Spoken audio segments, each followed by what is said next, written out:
Olá, amigos do canal Fisiologia em Forma, o único que distribui gratuitamente as pílulas do conhecimento que agem diretamente sobre o seu estilo de vida.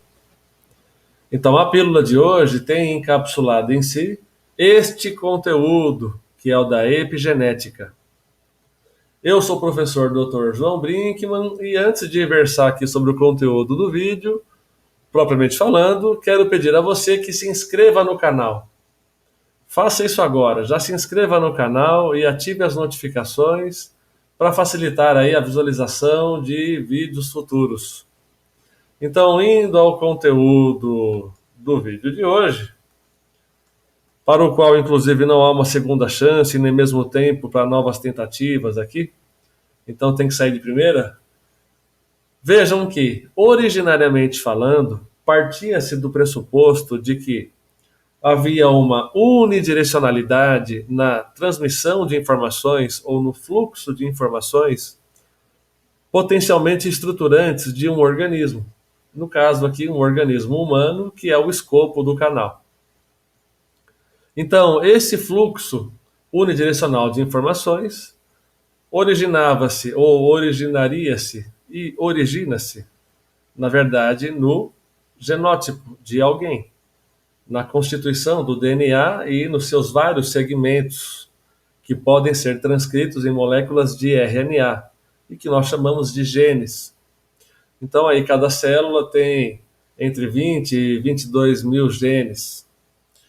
A mesma quantidade, com o mesmo sequenciamento, em todas as diferentes células de um mesmo organismo. Então, esses genes, que são esses segmentos de DNA que podem ser transcritos em moléculas de RNA, por conseguinte, geram a possibilidade, então, da tradução de proteínas, que constituem os tecidos e influenciam no próprio funcionamento das reações químicas que ocorrem dentro das células, ou seja, no metabolismo, e em tudo, então, que diz respeito à estrutura, forma, função de um organismo. Então, a unidirecionalidade seria justamente essa: DNA, RNA, proteínas. Entretanto, existem fenômenos secundários que podem gerar influência sobre o funcionamento genotípico. Então, há esses fenômenos secundários, que poderíamos aqui descrevê-los como um cenário bioquímico que tem esse potencial de influenciar o funcionamento do próprio DNA. Vamos dar um nome aqui, então, de epigenética.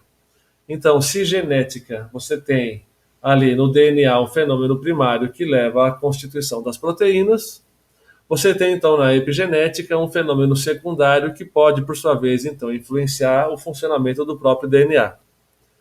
É válido ressaltar que não é possível alterar o sequenciamento do DNA, mas é possível influenciar diretamente quais genes podem ser ativados ou desativados, para que, num segundo momento, você tenha, então, a transcrição desses genes e depois a tradução em proteínas. Esses fenômenos epigenéticos se tornam especialmente relevantes à medida em que eles guardam estreita relação com o nosso estilo de vida. Hábitos relacionados à alimentação, à prática ou não sistemática de exercícios, estresse, qualidade do nosso sono, possíveis hábitos relacionados a vícios, enfim, tudo o que fazemos ou deixamos de fazer contribui, direta ou indiretamente, para a constituição desse cenário bioquímico intracelular, que, por conseguinte, leva à ativação ou desativação de genes específicos, e que, por sua vez, então, vão ou não ser expressos em proteínas que poderiam, então, colaborar para um melhor funcionamento celular, consequentemente, dos tecidos, dos órgãos, dos sistemas e de todo o organismo. Nunca é demais lembrar que, durante o processo de formação dos gametas, há a segregação dos genes de tal forma que apenas metade do material genético do pai é transmitido ao espermatozoide e metade do material genético da mãe é transmitido ao óvulo. E a partir da união do óvulo com o espermatozoide, e possivelmente a formação então de um embrião, aí sim você passa a ter uma célula com as potencialidades ali gerais para o desenvolvimento de um ser humano completo, com todo o material genético necessário a este fim. Agora vejam que trata-se apenas disso? Não, há algo mais. Em termos de DNA mitocondrial, por exemplo, sabe-se que há apenas uma contribuição única e exclusiva do lado materno para a transmissão desse DNA, que é o DNA mitocondrial. Ou seja, não há uma participação paterna. E isso, de certa forma, me deixava desconfortável, porque trata-se de uma informação que não que seja ruim ali, uma maior participação materna, mas, de certa forma, diminuir um pouco a participação paterna na formação da prole. Agora, pensando sobre isso ainda, vejam que um indivíduo é fruto única e exclusivamente ali do seu funcionamento genotípico, ou do seu genótipo propriamente dito. Vejam que uma individualidade é composta por, sim, um genótipo, que é um fenômeno primário ali, mas que, por sua vez, é dependente de circunstâncias ambientais e comportamentais para o desenvolvimento de certas características. Então, a partir da constituição de um embrião, se esse embrião vai ou não receber um determinado aporte de uma ou outra substância, se ele vai, depois do seu nascimento, receber uma alimentação adequada, se ele vai sofrer ali uma influência positiva de uma exposição ao sol com parcimônia, ou, quando mais crescido, se ele vai ou não ser exposto a uma rotina que envolva a prática de exercícios, por exemplo, tudo isso é levado em consideração para o entendimento do que é necessário para a formação de uma individualidade.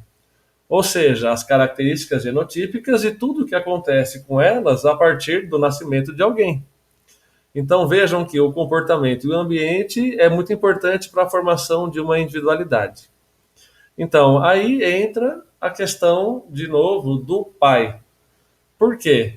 Os fatores comportamentais do pai, que, como já dito aqui, influenciam no seu cenário epigenético, que, embora seja um fenômeno secundário, influencia o primário, que é a potencialidade do genótipo de expressar as proteínas necessárias ao bom funcionamento do organismo.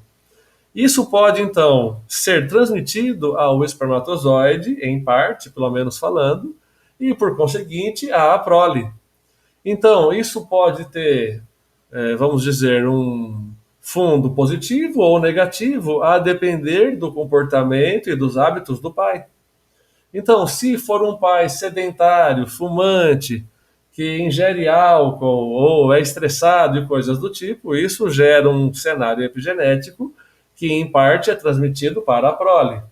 E se, por outro lado, é um pai com um estilo de vida ativo, que pratica exercícios ou que mesmo seja ali um atleta, no momento da constituição dos seus gametas, se ele já tinha, vamos dizer, esses hábitos há algum tempo, durante a formação dos seus gametas, pode-se afirmar que parte desse cenário epigenético constituinte das suas células, com certeza é transmitido ali aos seus espermatozoides e, então, consequentemente, aos seus filhos. Então vejam a importância que pode ter o pai. Então, em nada pode ser diminuída, porque, voluntariamente falando, ele pode contribuir para o bem ou para o mal do funcionamento orgânico daquele novo indivíduo que dele vai surgir. Então, a importância do pai e da mãe, com certeza, é igualmente distribuída e os dois são importantes. E isso então é o suficiente para que nós possamos jogar sobre os pais toda a responsabilidade do que ocorre conosco? Obviamente que não. Todos nós somos responsáveis por nós mesmos. Então, isso vale para o bem ou para o mal. Então, nós precisamos, com o nosso material que nos foi fornecido no nascimento, pegar esse material e fazer algo bom com ele. Então, isso vai ocorrer a partir de um estilo de vida saudável, como eu já dito aqui, dentro do qual é importantíssimo salientar aqui a relevância que tem a prática sistemática de exercícios. Vejam que, por exemplo, o exercício aeróbio feito de forma sistemática aumenta o número de mitocôndrias. Com essa biogênese maior de mitocôndrias, você pode então ter um maior controle epigenético, um maior e melhor controle, um controle mais fino do funcionamento genotípico, visto que de dentro das mitocôndrias, onde ocorre o ciclo de Krebs, que é aquele ciclo de reações de óxido-redução existente para retirada e transferência da energia dos nutrientes totalmente oxidados para formas biologicamente utilizáveis, que são os ATPs. E aí, dentro desse contexto, você tem ali a formação de metabólitos que contribuem para que seja possível a acetilação ou a metilação, ou desacetilação e desmetilação de histonas que são associadas ao DNA ou do próprio DNA, diretamente falando, assim como a formação de microRNAs ou RNAs não codificantes, enfim, fatores transcricionais que vão possibilitar um maior controle da função genotípica. Então, um maior número de mitocôndrias possibilita esse maior e melhor controle da função genotípica. E isso é viabilizado, principalmente falando, por prática sistemática de exercícios, principalmente aeróbios, mas com certeza também exercícios resistidos, visto que aumenta-se a massa muscular a partir da prática sistemática de exercícios de força. No geral, uma combinação de exercícios de força ou resistidos, obviamente que associados a uma boa alimentação, boas noites de sono e todo o contexto concernente à vida de cada um de nós. Então, pensemos sobre isso. Eu até tinha posto uma figura aqui para falar desses metabólitos mitocondriais, mas aí vai ficar muito comprido o vídeo e também não sei se cabe aqui o assunto. O importante é frisar essa capacidade que todos temos de, com o nosso comportamento e estilo de vida, influenciar e impactar positivamente a nossa saúde. Lembremos-nos aqui que a saúde é um tanto quanto frágil e fácil de ser perdida. E para ser mantida é necessário um esforço contínuo, um investimento de energia, para que a gente possa aproveitar os nossos anos de vida, que sejam longevos, mas não só em termos quantitativos, como também em termos qualitativos. Tá bom? Que tenhamos qualidade de vida. Então, pensemos nisso, que todos tenhamos uma ótima semana e até o próximo vídeo.